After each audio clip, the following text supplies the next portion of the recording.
আইনজীবী হিসেবে তিনি অত্যন্ত ভালো আইনজীবী ছিলেন। অনেক মামলায় তিনি অ্যামিকাস কিউরি হিসেবে দায়িত্ব পালন করেছেন। জুনিয়রদের প্রতি তার অসম্ভব ভালোবাসা ছিল এবং জুনিয়রদেরকে শেখাবার তার একটা মনোভাব ছিল, যেটা আজকের দিনে পাওয়া যাবে না। সুতরাং তিনি শুধু এই যে সরকারি দায়িত্ব পালন করেছেন অ্যাটর্নি জেনারেল এবং সরকারের উপদেষ্টা, সেটাই নয়, তিনি আইনজীবী হিসাবে অত্যন্ত বড় মানের একজন আইনজীবী ছিলেন। আজকের তার এই অকাল মৃত্যুতে আমি মনে করি দেশের সর্বোচ্চ আদালত এবং সারা দেশের আইনজীবীরা একজন ভালো আইনজীবীকে হারালেন এবং এইটা অপূরণীয় ক্ষতি সাধিত হয়েছে। এই ক্ষতি পূরণীয় নয়। শ্রদ্ধেয় হাসান আরিফ সাহেব ছিলেন আমাদের মূল কাউন্সিলর, মূল আইনজীবী।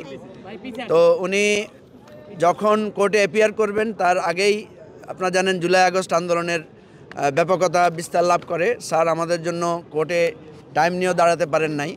পরে যখন উনি অ্যাডভাইজার হয়ে গেলেন, আমার সাথে ওনার বঙ্গভবনে যখন দেখা হলো, আমি স্যারকে বললাম যে স্যার আপনার খেদমতটা তো আমরা নিতে পারলাম না। উনি তখন বললেন আমি দোয়া করে দিয়েছি, আপনাদের মামলার যেহেতু গ্রাউন্ড আছে আপনারা জিতবেন।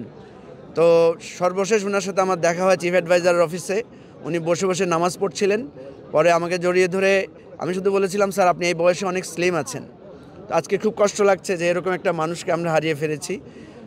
কোনো মানুষের রিপ্লেসমেন্ট হয় না, এটা সত্য, কিন্তু দীর্ঘদিন আমাদেরকে এই কষ্টটা, আইন অঙ্গনের এরকম একটা উজ্জ্বল নক্ষত্রকে আমরা হারিয়েছি। এই বেদনা আমাদেরকে অনেক দিন তাড়িত করবে। আমরা ওনার আত্মার মাগফিরাত কামনা করছি এবং ওনার পরিবারবর্গের প্রতি আমরা গভীর সমবেদনা জানাচ্ছি। এই 4.5 মাসে উপদেষ্টা পরিষদে তার কার্যক্রমে উল্লেখযোগ্যভাবে তার ভূমিকা পাই এবং আমরা তার কার্যক্রমে বেশ সন্তুষ্ট ছিলাম। আর ওনার সবচেয়ে বড় অবদান ছিল হচ্ছে যে আইন অঙ্গনে উনি বাংলাদেশের অ্যাটর্নি জেনারেল ছিলেন এবং একজন বর্ষীয়ান আইনজীবী। আসলে ওনাকে মূল্যায়ন করার মতো ভাষা আমার পক্ষ থেকে বলাটা খুব কঠিন, কিন্তু আমরা যতটুকু দেখেছি যে হাসান আরিফ স্যারের মতো ব্যক্তিত্ব এদেশের আইনাঙ্গনে একজন দিকপাল। বর্তমান প্রেক্ষাপটে এটা পূরণ করার মতো আর কোনো আমি দিক নির্দেশনা দেখতেছি না। এবং উনি একজন খুবই একটা ব্যক্তিত্ব সম্পন্ন এবং খুবই লার্নেড অ্যান্ড জ্ঞানী গুণী একজন আইনজীবী ছিল। উনি নীরব ভাষায় কথা বলতেন। উনি আমার আপন বেয়াই, আমার ছোটো বোনের ননদের জামাই। তো দীর্ঘদিন থেকে ওনাকে আমরা চিনি।